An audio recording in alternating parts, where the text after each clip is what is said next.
Chapter 3. Effective Study Techniques. Effective study techniques are the foundation of success in written exams. In this chapter, we'll explore a range of proven strategies that can help you absorb, understand, and retain information more effectively. From active learning to using past exam papers, regular revisions, and spaced repetition, you'll learn how to maximize your study time and retain more knowledge. 3.1 Active learning versus passive learning. The way you study can significantly impact how well you retain information. Understanding the difference between active and passive learning is key to improving your study habits. 3.1. 1. Passive learning. Definition. Passive learning involves receiving information without engaging deeply with the material. This often includes reading textbooks, listening to lectures, or highlighting notes without much interaction or thought. Examples: simply reading through your notes or textbooks, listening to lectures without taking notes, watching educational videos without summarizing the key points. Why passive learning is less effective. Limited retention. Studies show that passive learning leads to lower retention rates because it doesn't require much mental effort. Surface-level understanding. While you may become familiar with concepts, passive learning often doesn't allow for deep comprehension or the ability to apply information to new situations. 3.1. 2. Active learning. Definition. Active learning is a more engaging process that requires you to think critically about the material, apply concepts, and interact with the information in various ways. Examples: summarizing what you've read in your own words, asking questions about the material, and seeking answers, engaging in group discussions, or explaining the content to someone else. Why active learning is more effective. Higher retention.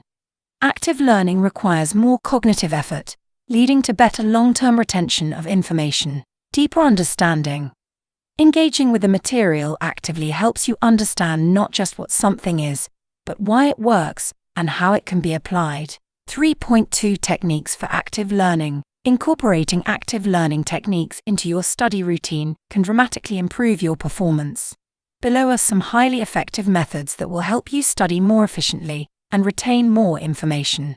3.2. 1. Mind mapping. What it is.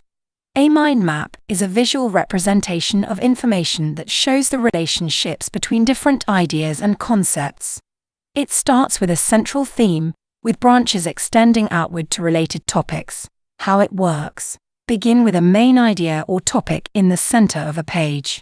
Create branches for key concepts, subtopics, and related details. Use colors, symbols, and images to make connections more memorable. Why it works. Mind mapping helps you see the bigger picture while breaking complex information into manageable parts. It's an excellent tool for subjects that require connecting various ideas, such as history or biology. 3.2. 2. Flashcards. What they are. Flashcards are simple, portable tools that allow you to quiz yourself on key terms, definitions, or concepts. One side of the card contains a question or prompt, and the other side provides the answer. How they work. Write a term or question on one side of the card, and the answer or explanation on the other. Review the cards regularly, testing yourself on the content. Use apps like Anki or Quizlet for digital flashcards that use spaced repetition. Why they work. Flashcards encourage active recall, which strengthens memory. By regularly quizzing yourself, you reinforce the neural pathways associated with the information. 3.2. 3. Summarization. What it is. Summarization involves condensing information into shorter, simpler terms, capturing the essence of what you've learned. How it works. After reading a chapter or attending a lecture, summarize the key points in your own words. Focus on the core concepts and avoid unnecessary details. Try summarizing aloud or in written form. Why it works. Summarization forces you to process the material deeply and make sense of it in a way that's easier to remember. By rephrasing the information, you engage in active learning and reinforce understanding. 3.2. 4. Teaching others. What it is. Teaching someone else, whether a friend, family member, or study group, is one of the most effective ways to solidify your understanding of a subject. How it works. Choose a topic or concept you've studied. Explain it to someone who is unfamiliar with it. Answer any questions they may have, and clarify doubts. Why it works. When you teach others, you're forced to articulate your thoughts clearly and fill in any gaps in your understanding. If you can explain something well, it's a strong indicator that you've mastered it. 3.3 Using past papers to identify question patterns. Past exam papers are a gold mine for identifying patterns, frequently asked questions, and understanding how material is likely to be tested. 3.3 1 Benefits of past papers. Familiarize yourself with the format. Past papers give you a sense of the exam's structure, types of questions, and difficulty level. Spot repeating themes. Often, certain topics or types of questions are emphasized year after year. Identifying these patterns can help you focus your study efforts on high-priority areas. Test your knowledge under exam conditions. Practicing with past papers under timed conditions helps you manage time better during the actual exam and improves your exam-taking skills. 3.3 2 How to use past papers effectively. Analyze the questions. Look for recurring topics or question formats. Note whether multiple-choice questions focus on details, while essays require deep analysis or synthesis of ideas. Simulate exam conditions. Set a timer and attempt to answer the questions as if you were sitting for the actual exam. This will help you practice working under pressure. Review your answers critically. Compare your answers with model answers or grading rubrics. Identify where you went wrong, and use this feedback to improve. 3.4 Importance of regular revisions. Consistent revision is essential for reinforcing what you've learned and preventing knowledge from slipping away. Revisiting material multiple times solidifies it in your long-term memory. 3.4 1 The forgetting curve concept. The forgetting curve, developed by psychologist Hermann Ebbinghaus, shows that we forget information over time unless we review it periodically. Impact. Without revision, up to 80% of newly learned information can be lost within days. Regular reviews help counteract this decline. 3.4 2 How to structure your revisions. Review daily. At the end of each study session, quickly review the material you've covered. This reinforces your learning and makes it easier to recall the next day. Weekly reviews. Dedicate 1 day a week to revising everything you've studied during the past week. Use your notes, flashcards, and summaries to jog your memory. Monthly reviews. Set aside time each month for more in-depth revision of key topics. This is especially important for subjects that build on previous knowledge, such as math or science. 3.4 3 Active revision techniques. Self-quizzing. Regularly test yourself on the material you've learned.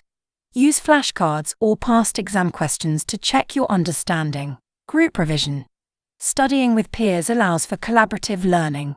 You can quiz each other, explain difficult concepts, and fill in any gaps in your knowledge. 3.5 Spaced repetition for retaining information over time. Spaced repetition is a scientifically backed study technique that helps you retain information by reviewing it at increasingly spaced intervals over time. This technique is especially useful for long-term retention and is widely used in language learning, medical studies, and other memory-intensive disciplines. 3.5 1 What is spaced repetition? Concept. Spaced repetition works by timing reviews just as you're about to forget something. This strengthens memory by revisiting material just before it fades from your mind. How it works. After learning a piece of information, you review it the next day, then again after a few days, then after a week, and so on.